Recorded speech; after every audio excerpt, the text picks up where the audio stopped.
শীতকাল আমার ভালো না লাগলেও শুধু এই একটা কারণের জন্য ভালো লাগে যে এই শীতকালে কড়াইশুঁটির কচুরি খেতে পারি।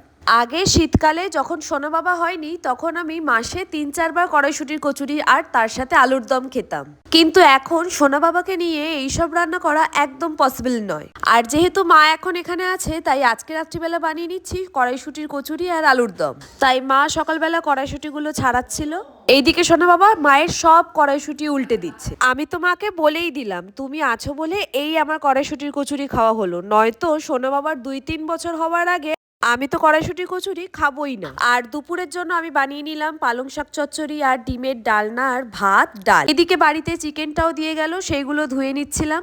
আর রান্না করার মাঝে সুপ্রতিম একটু আতা এনেছিল, সেগুলোকে রোদ্দুরে বসে বসে খাচ্ছিলাম। আর আমাদের বারান্দাটা যেহেতু পশ্চিম দিকে, সেই রোদ্দুর আস্তে আস্তে দুপুর 1টা।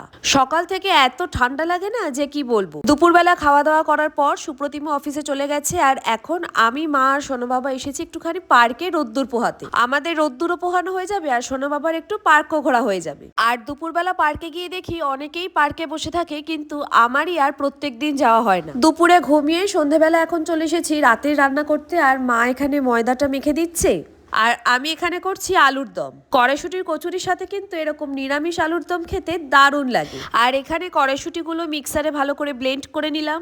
এখানে দিয়েছি কড়াইশুঁটি, হিং, পরিমাণ মতো নুন আর একটুখানি আদা, সব মিলিয়ে ভালো করে পেস্ট করে নিলাম।